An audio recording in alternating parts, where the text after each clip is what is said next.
All right. Shalom, family.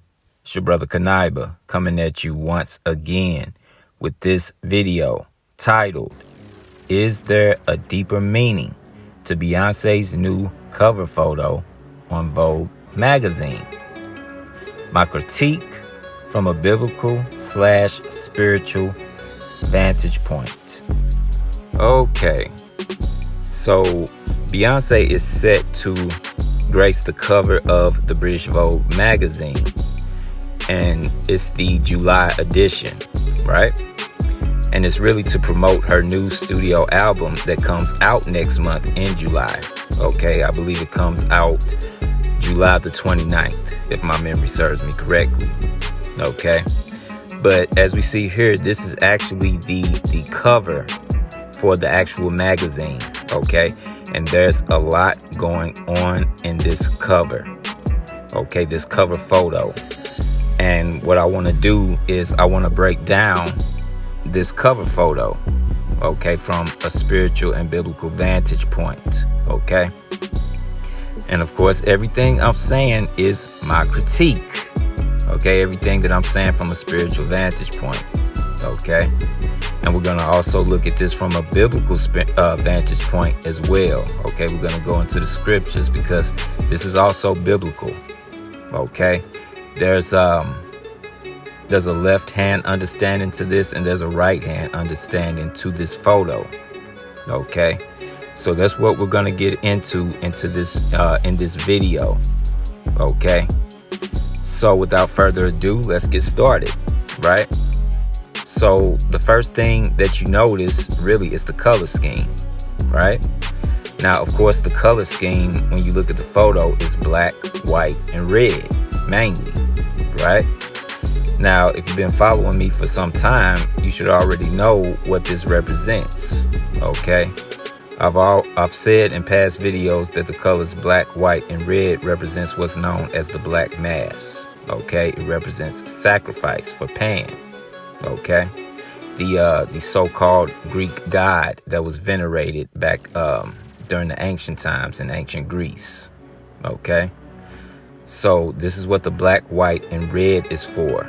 Okay, the black and white, of course, represents what? The coming together of opposites. Okay, and that being sealed in a sacrifice. That's what the red represents. Okay, it represents the blood. Okay. If you go back to, I believe, one of Michael Jackson's old songs, it was called Blood on the Dance Floor. And when you look at the cover for that particular single, he was on a checkerboard floor, okay, which was black and white. And I believe he was wearing a red suit, okay. Again, that's for the Black Mass, okay. Now, when you look in the background, okay, what appears to be, it could be a curtain or it could be a wall, but whatever the case may be, you see the majority of it is red. But if you look more towards the bottom, it looks like it's mixed in with some blue, okay, which again represents what? The coming together of opposites, the red and blue, or fire and ice. Okay, just more Saturnian principles. Okay, which leads us to Beyonce, who's on top of the horse, right? Now notice she's wearing all black. Now why is she wearing all black? She's wearing all black to, convey to those in the know that she is a Saturnian, okay? And we're gonna further prove that once we get further into this video, okay? So now that we've touched on some of the left-handed understanding of this particular photo, let's look at some of the right-handed understanding. Okay, let's deal with this red horse, okay, because this has a biblical connotation to it. Okay, this is indeed biblical. Now, those of you who are remotely familiar with the scriptures, you should know that when you read Revelation, the 6th chapter, you read about the 4 horsemen of the apocalypse, right? Okay, now the first horse, of course, was white. The next one was red. Then the third one, of course, was black. And the last one was pale. Okay, each horse having a different meaning. Okay, but in this video, we're going to focus on the red horse. Okay, and we're going to go into the scriptures and actually break down what this is talking about. Okay, because like I said, this is actually a very deep photo. Okay, and we're going to get into the meaning on both the left hand side and the right hand side. Okay, so now let's actually get into the scriptures and get some understanding. Okay, so opening up, this is the book of Revelation, chapter 6 and verse 4, and it reads, "And there went out another horse that was red, and power was given to him that sat thereon to take peace from the earth, and that they should kill one another. And there was given unto him a great sword." Okay, so when you look at the beginning of this verse, what does it say? And there went out another horse that was red. Okay, so now let's not, leave anything to suspense. Okay, when you look at this particular verse and this particular horse, the red horse, it's actually dealing with Esau. Okay, it's dealing with Esau, and how he gained prominence in this particular world. Okay, or how he gained prominence and rulership on the planet. Okay, and he did it through war. Okay, conquering through war by the blessing that was given to him through his father Isaac. That blessing being what? The sword. Okay, that's actually what this is going into. Okay, so actually let's get into it. Let's get some understanding on that. Let's get the precepts to prove what I'm saying. Okay, so this is the book of Genesis, chapter 25, starting at verse 24. And this is dealing with Rebecca, okay, when she was pregnant with the twins, okay, which one of the twins being our forefather, Jacob, okay, and the other twin being Esau, okay. Now, of course, these twins were not identical, okay. And how do we know they were not identical? Because when you go to the previous verse, what does it say? It tells us what? That two manner of people shall be separated from thy bowels. Meaning what? They will be different in every way. Okay? Even physical appearance. Okay, so these twins were not identical. Okay? But be that as it may, let's continue on with the verses. This is verse 24, and it reads, "And when her days to be delivered were fulfilled, behold, there were twins in her womb." Okay? Now look closely at verse 25, and it reads, "And the first came out red, all over like an hairy garment, and they called his name Esau, or Isha, in the ancient Hebrew." Okay, which means what? Wasted away is he, right? But the point is, when you look at the beginning of the verse, what does it say? And the first came out red.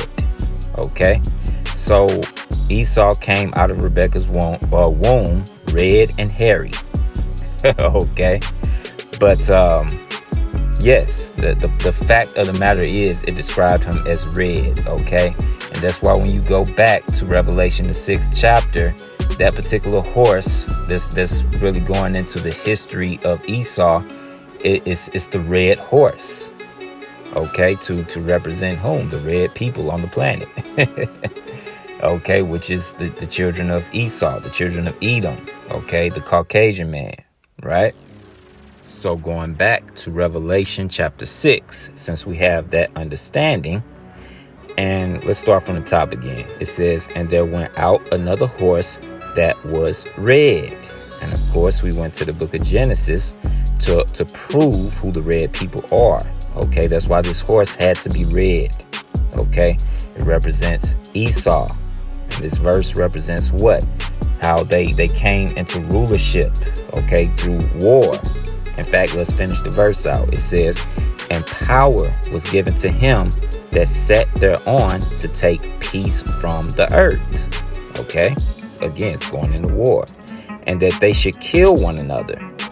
And there was given unto him a great sword. Okay, this is how he took peace from the earth, okay, through war, through his blessing.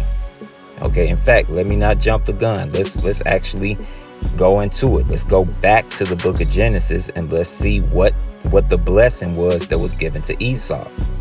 Okay, so this is the book of Genesis, chapter 27, starting at verse 39.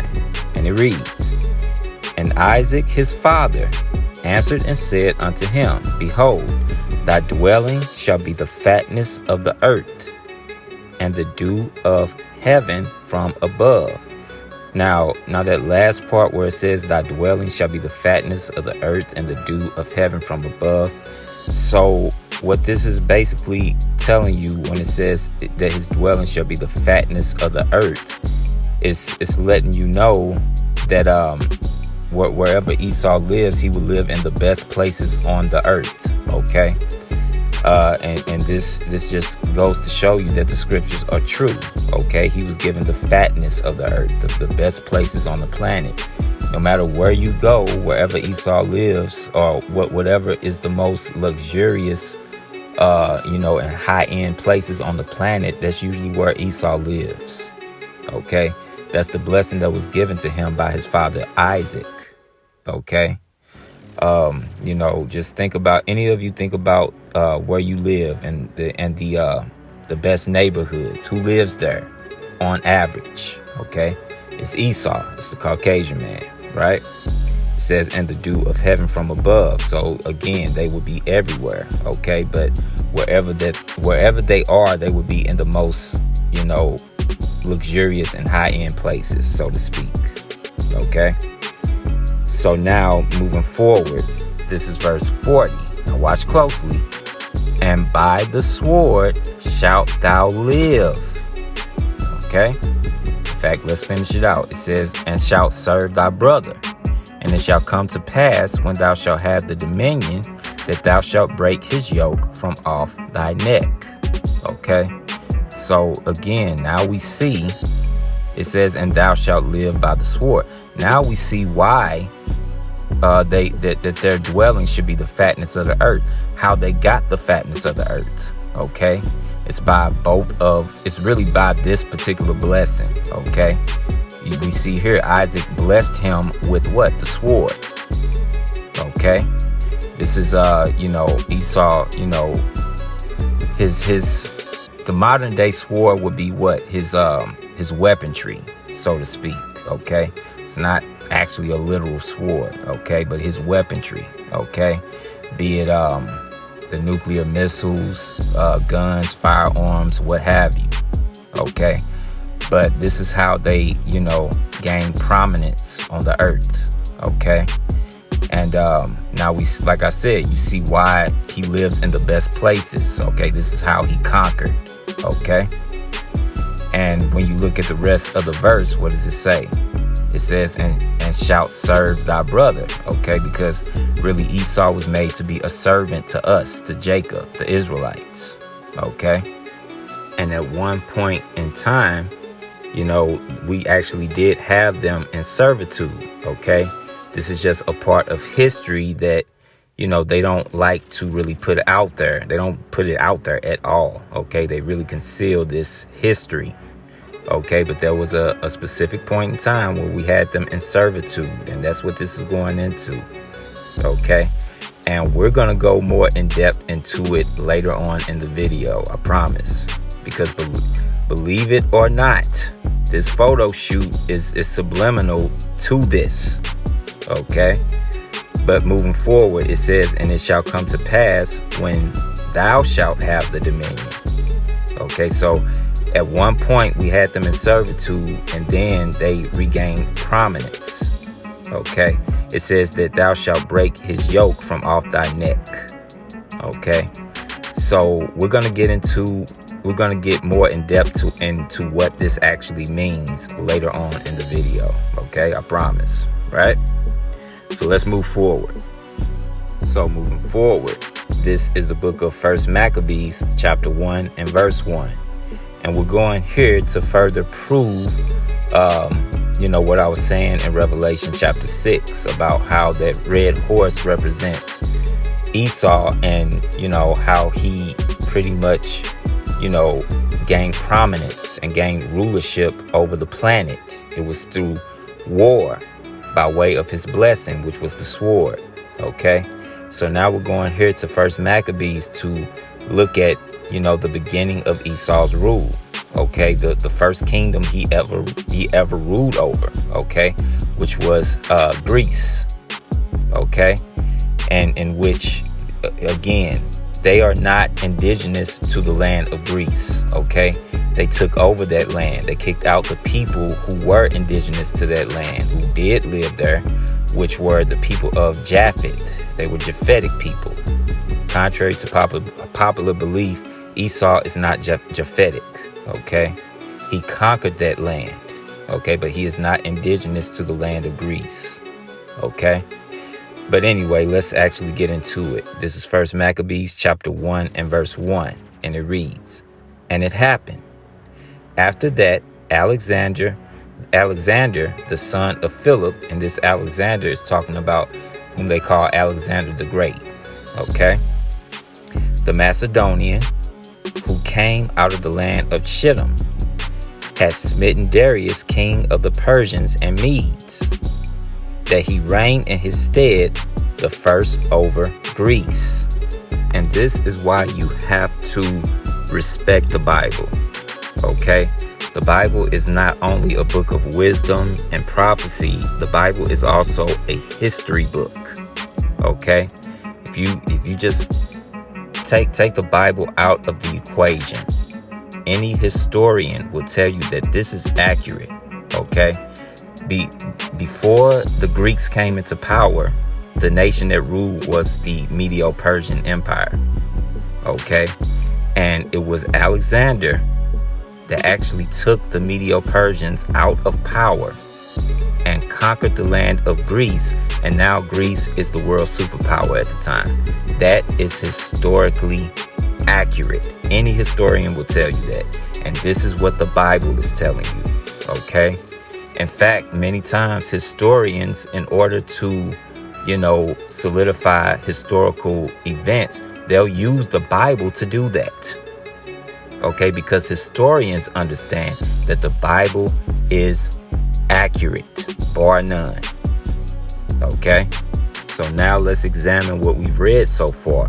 We read about Alexander, okay, which we know emphatically he was an Edomite. Okay, he was a Caucasian, and he took down, or he smote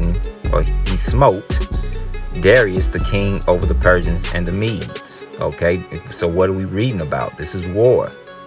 Okay, we're reading about this blessing that was given to Esau and how he conquered the world through war.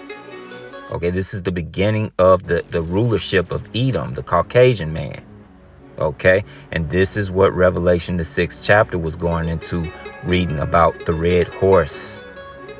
Okay, so let's look at verse 2, and it reads, and made many wars, talking about Alexander. He made many wars and won many strongholds and slew the kings of the earth. Okay, so now we further understand what Revelation, the 6th chapter, was talking about. This solidifies it. Okay, the beginning of Esau's rulership, he did it by way of war. Okay, by the sword that was given him. Okay, because remember, the end of Revelation chapter 6, and I believe it was verse 4. The end of the verse says what? About the one that rode upon the red horse, which is dealing with Esau. It says what? That he was given a great sword.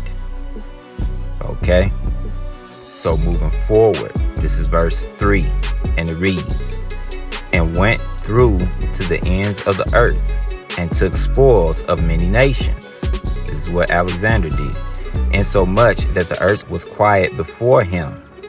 Whereupon he was exalted, and his heart was lifted up. Again, this is going into the pride that Esau has. Okay, you can read about that, I believe, in the book of Job, and also in the book of Obadiah as well. Okay, how he's lifted up with pride. Okay, now let's look at verse 4, and it reads, "And he gathered a mighty strong host and ruled over countries and nations and kings, who became tributaries unto him." Okay, but the whole point is he was able to get into this position by way of war. Okay, by way of the sword. That was his blessing. Okay, that was given to him way back in the book of Genesis. And we actually read about it in Revelation, the 6th chapter. Remember, with that red horse, it said what? That he was given a great sword, the one that was on top of the red horse. Okay, which this is a metaphor for Esau. Okay, so now let's get back to the cover photo. Okay, so going back to this particular photo, as we see, let's deal with what's around her head real quick. Okay, yeah, let's deal with that. Okay, now I'm not going to speak too much on it because I can't really tell what type of feathers those are, but it is supposed to be an allusion to a halo. Okay, again, this is supposed to let us know that, you know, she plays a mother goddess role in the industry. Okay, she's supposed to be a microcosm of the mother goddess. Okay, now looking at those particular feathers, I would not doubt if they are peacock feathers. And I touched on this in one of my previous videos, how the peacock represents the mother goddess. Okay, because again, a lot of the different so-called mother goddesses that's out there, they are a goddess of quote-unquote wisdom. And all the eyes that's within the feathers of a peacock, it actually represents what? Wisdom, being able to see more clearly. Okay, it represents wisdom. So I wouldn't doubt if those are peacock feathers, but I can't really say for sure, so I'm not going to speak too much on it. But we do know for a fact that it's supposed to be making the form of a halo around her head. Okay, because she's playing the role of a mother goddess.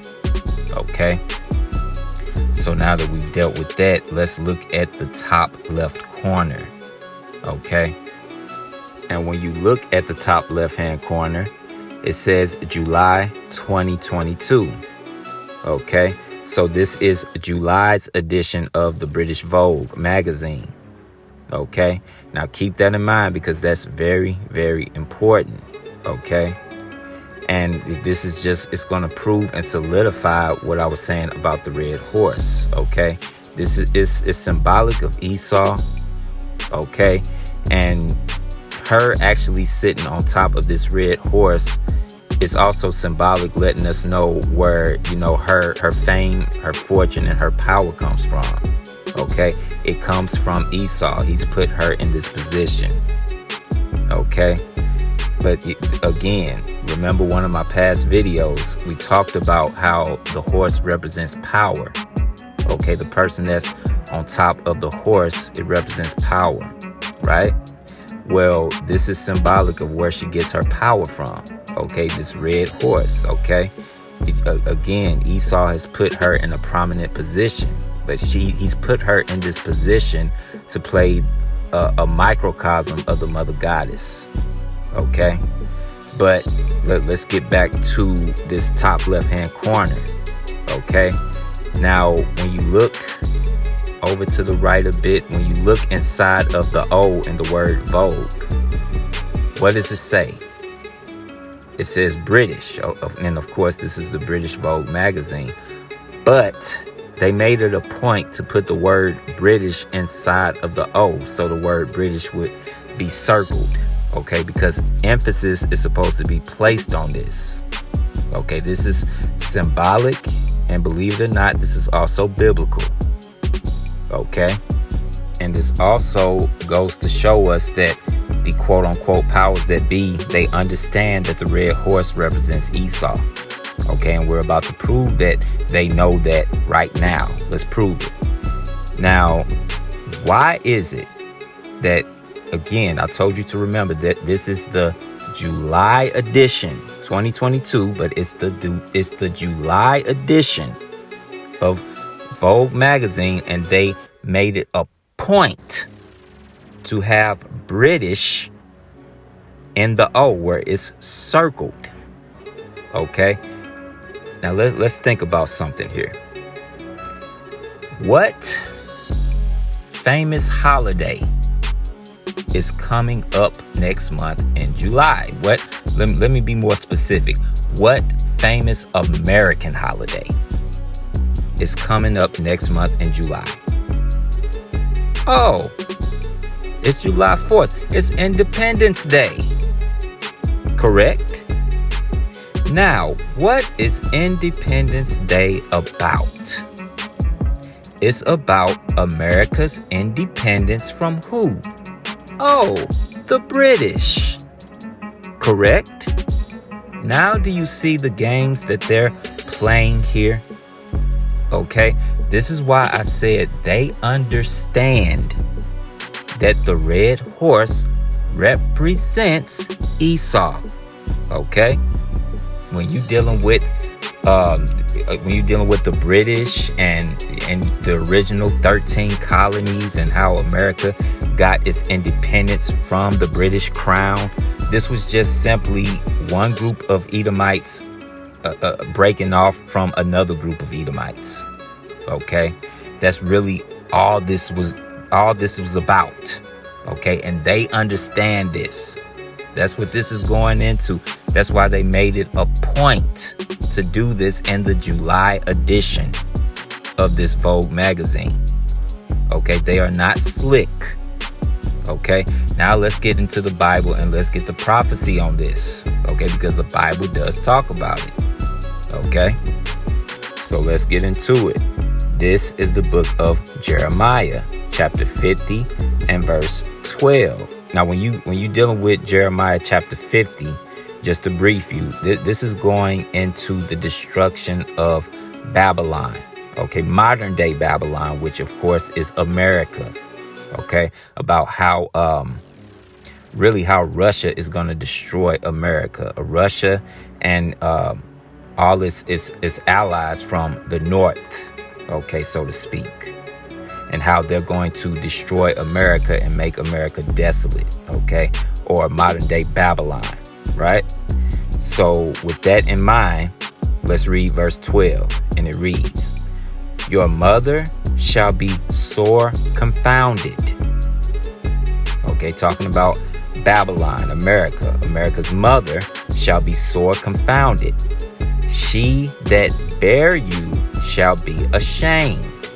Behold, the hindermost of the nations shall be a wilderness and a dry land and a desert. Okay? So again, let's put some focus on the beginning of the verse, which says what? Your mother shall be sore confounded. She that bare you shall be ashamed. Let's pause right here. Okay? Now, we know this is talking about America. So that would make whom the mother of America that bore America. Okay, it should be obvious. It's the British. Okay, it's Great Britain. Okay, and that's historically accurate. America actually comes out of Great Britain. Okay, again, the Bible is not only a book dealing with wisdom and prophecy. It's a history book. Okay, the Bible is accurate, bar none, like I said earlier. Okay, now, why is America's mother, so to speak, going to be ashamed of America? Well, let's continue. It says, "Behold, the hindermost of the nations," talking about America, "shall be a wilderness, a dry land, and a desert." Okay, now why is America going to be all of these things? It's because ultimately Russia is going to send nukes over here to America to destroy it. And it's not just going to be Russia. it's going to be a lot of those other northern nations as well, okay, that, you know, make up that old Soviet Union, so to speak, okay. The Most High is going to raise up the spirit of that old Soviet Union to rise back up and destroy America, okay. In fact, it's not just them, okay. When you read Ezekiel 38, there's other quote unquote nations that are in league or have an alliance with Russia as well. All of these nations, and even NATO, is going to turn against America at some point. When you read Revelation, the 17th chapter, all of these nations are going to bomb America according to biblical prophecy. Okay, and this is why it says that America's mother or the British is going to be ashamed. Okay, because this is what America is going to come to. Okay, so moving forward, this is verse 13, and it reads, because of the wrath of Yahweh, it shall not be inhabited, but it shall be wholly desolate. Everyone that goeth by Babylon shall be astonished and hiss at all her plagues. Okay, so again, we read verse 13 just to give context, letting us know that this is talking about Babylon, okay, or modern day Babylon, which is America. Okay, in fact, you can link these two verses, you can precept it with Revelation, the 18th chapter, you know, about how America will be desolate, okay, and how the other nations are gonna look at America in astonishment because of all the plagues and the utter destruction that's gonna come upon America. Okay, so now that we have that information regarding why I believe, you know, that this photo shoot had to be July's edition and why they had the word British inside of the O, or inside of the circle. Okay, let's look at something else. Let's actually get some information on the actual album that Beyoncé is releasing next month. Okay, let's get a little bit of information, and one of the biggest points of this is the actual name of the album. Okay, what do you all actually think the name of the album is, for those of you who don't know yet, because it ties into what we're talking about here. Okay, let's not leave any suspense. Let's actually go to etonline.com and actually get some information on Beyonce's up and coming studio album. Okay, so this is an article from etonline.com, and it reads, Beyonce teases what to expect from Renaissance album as she poses for British Vogue. Do you see the name of the album? It's called Renaissance. What did I tell you? I told you. Again, this is an illusion. Again, going back to that red horse representing who? Esau. Why on earth is she chosen to be on the cover of this magazine, being the one on top of this red horse, and for the July edition, mind you, and her album comes out in July and it's named The Renaissance? Okay, we're gonna get more into it though. Let's scroll up a bit and let's read this article. Okay, so scrolling up a bit, and the article reads, it's been an exciting Thursday for the Beehive. Oh God.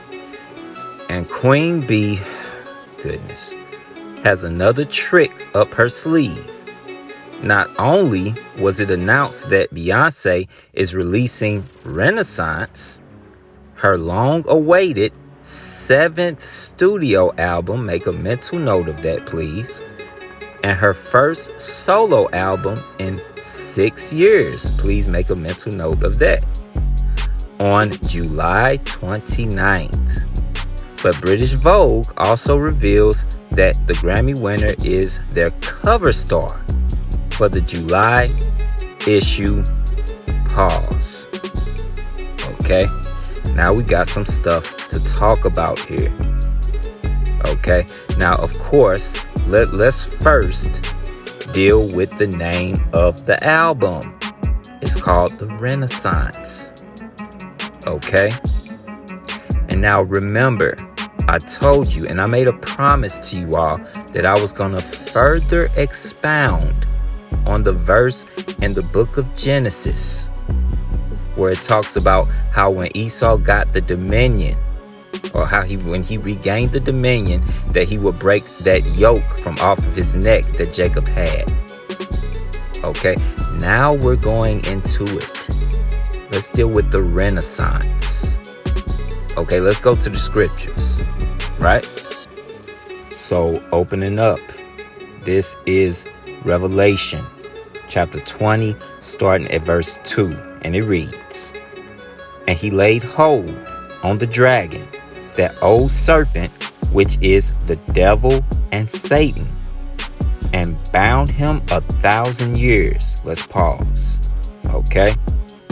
Now, when you look at this verse dealing with the devil and Satan, now, of course, yes, you do have the spiritual entity known as Satan, okay, which is no more than an angel that, does the bidding of Yahweh on the left-hand side, okay, to fulfill Yahweh's purpose, okay, to fulfill his will, right? But in this particular context, it's not dealing with the spiritual entity Satan, okay, and it's not dealing with some person in a red suit with a pitchfork that's gonna be underground. That's Greek mythology. Okay, what this is talking about, there's a specific people on the planet that represent Satan. Okay, they're known as the devil. The word devil simply means deceiver. That's all it means. Okay, and of course this is the children of Edom, okay, the Caucasian man. Okay, now what does it mean about them being bound 1,000 years? What is this going into? Okay, this is going into history. Again, the Bible is a history book.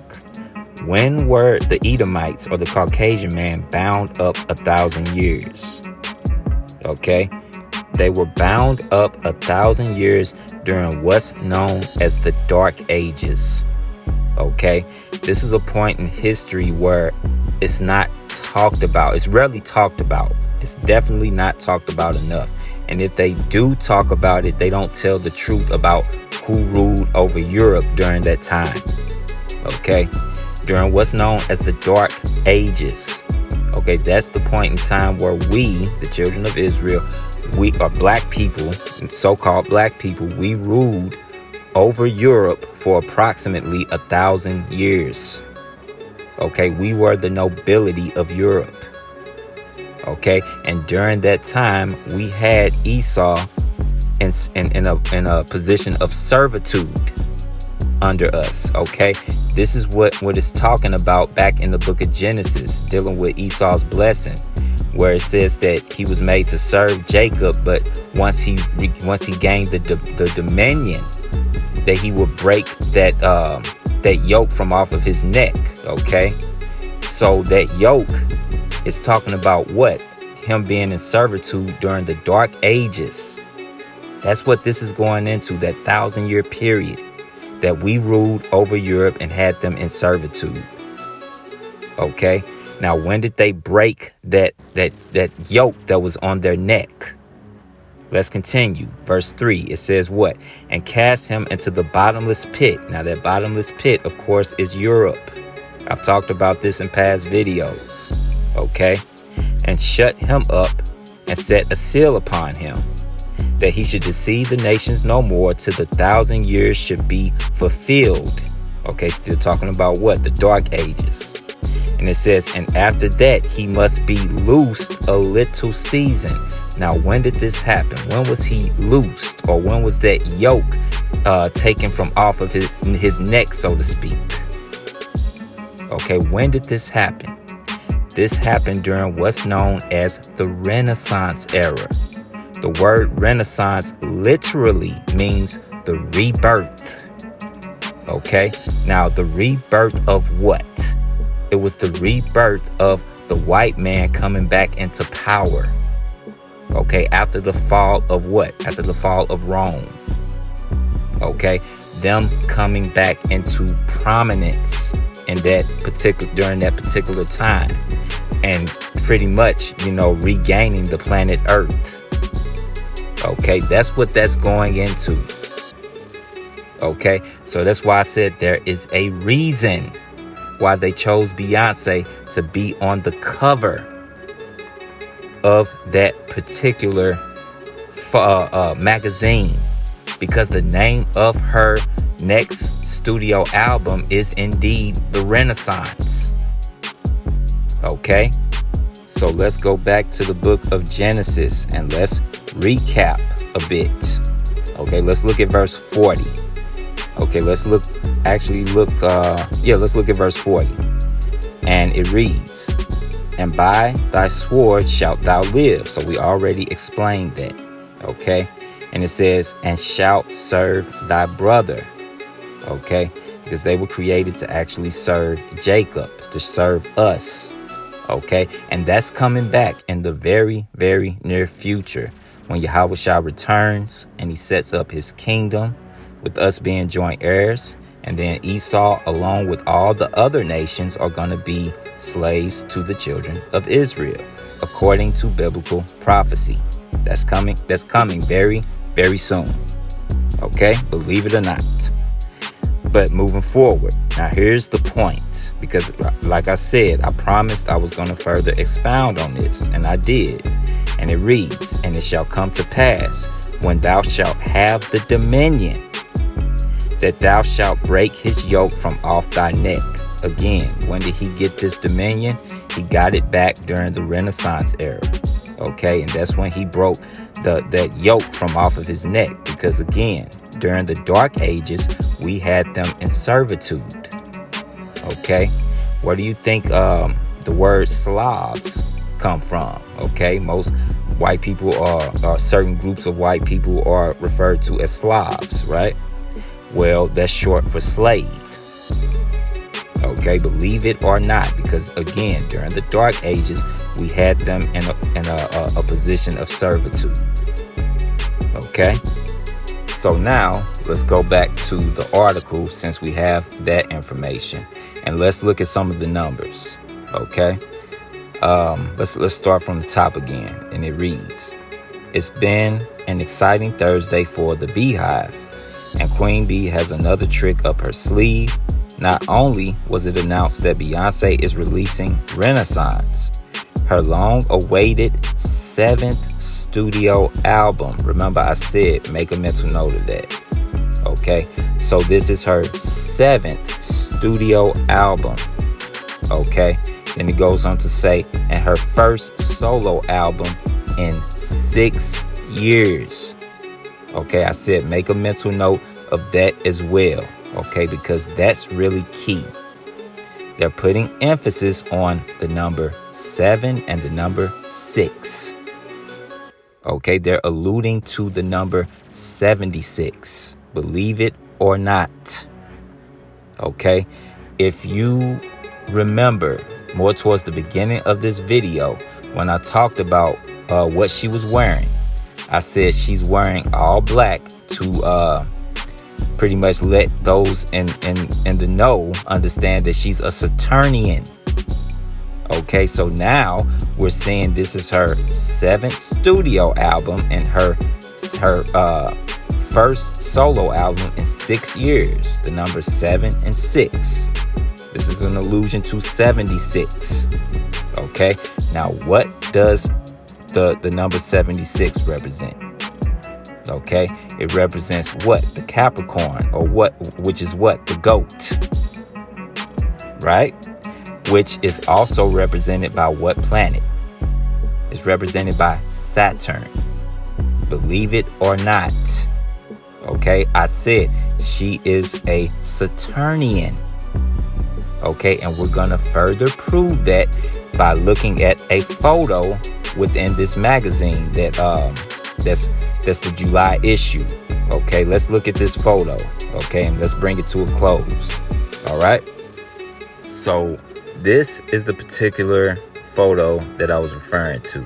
Okay, that's going to be inside of the July edition of the British Vogue. Okay, and we see this costume that Beyonce is wearing. Okay, it's all gold, and there's a reason for that.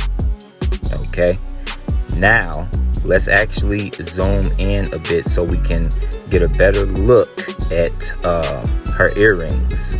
Okay, because that's key, along with the color gold that she's wearing. Okay, let's zoom in a bit. All right, so now that we've zoomed in a bit, okay, let's put our focus on Beyonce's earrings. Okay, very, very interesting, don't you think?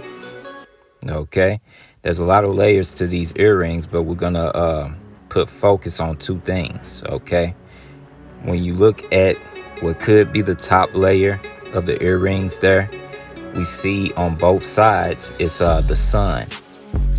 Okay, that's why when you look around it, those are actually sun rays. Okay, they're supposed to be the sun. Now, what also gives it away that that's the sun? I mean, it clearly looks like the sun, but what else gives it away? Okay, it's the color that she's wearing. Okay, when you're dealing with alchemy, the alchemical metal that represents the sun is what? It's gold. Okay, so that's why she's wearing gold here. Okay, now the last layer right up under the sun, somebody tell me, what is that? What planet is that? Oh, it's Saturn. Okay, that's the Saturn rings around that planet. That is definitely Saturn. What did I say earlier? I told you this woman is a Saturnian. Okay, she's flat out letting you know. Okay, there's no denying it now. Okay, looking at the earrings, this solidifies it. Okay, now dealing with the length of time that it's been since she actually did her studio album, or her last solo studio album. Okay, remember they said it's been 6 years since she did her last solo album. Okay, and the last one was that Foolishness. What was it, Lemonade? Okay, and now she's coming out with Renaissance, which I guarantee you is just another album that's gonna put even more demons on these women through her music. But anyway, I said all that to say this, dealing with the number 6. Okay, when dealing with the planet Saturn, of course Saturn is the 6th planet from the sun. Okay, that's why they have the sun there with Saturn right up under it, dealing with her earrings. Okay, so now that we have that information, let's go back to the cover photo and let's bring this to a close. Okay, this is the last thing we have to talk about. Okay, and it's the words right up under the horse, right? And what does it say? It says Beyonce turns up the heat. Now, what is this talking about? Okay, and now before we actually even get into that, let me give this disclaimer, as I always do. This is just my critique. Okay, it's my critique. Okay, me looking at this from a biblical and a spiritual vantage point. Okay, but this is just simply my critique. Okay, you can take it however you want to take it. All right, but this is the way I see it. Right, but getting back to the photo, what does it say? It says Beyonce turns up the heat. Now, for me, and this is just my critique, but this could be a message for something major that could be happening next month in July. Okay, it's going to be very interesting, and I would urge brothers and sisters to be alert. Because who knows, the powers that be may have something, big planned for next month. This is why they're saying Beyonce turns up the heat. And of course, this is the July edition. Okay, so this could be predictive programming as to something major that may happen. Now, what's gonna happen? I can't tell you. I don't know. Okay, but here again, judging off of the pattern that we've been seeing with all these mass shootings, okay, it would not surprise me if we see more events like that, but on a larger scale. Okay, and who knows? When you read, what is it, 2nd Esdras, I believe the 16th chapter, it talks about the civil wars, right? Now, who knows? Something has to pop off to cause this to happen. Now, am I saying that's what this is talking about? No. I'm just, speculating based off of what I see. But I do believe that there's an underlying message here where it says that Beyoncé turns up the heat. And of course, this is the July edition. Okay, so for me, I would say just have your eyes and ears open. Okay, especially next month, something major could be happening. Okay, but we'll see. All right. But anyway, I believe this is actually a good place to actually end this video. And again, the title of this video is there a deeper meaning to Beyonce's new cover photo on Vogue magazine? My critique from a biblical/spiritual vantage point. Okay, and again, let me give this disclaimer. This is just my critique.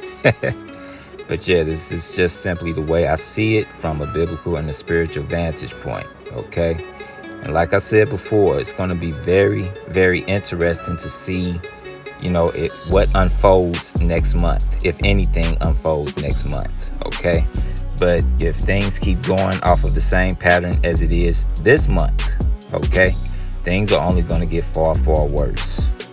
Okay, but with that, and as always, I want to give all praises, honor, and glory unto Yahweh, Bahashem Yahawashi, Bahashem Ruach Kwadash. I want to thank all you brothers and sisters for tuning in. I hope this video was informative and edifying. And until next time, Shalom, family.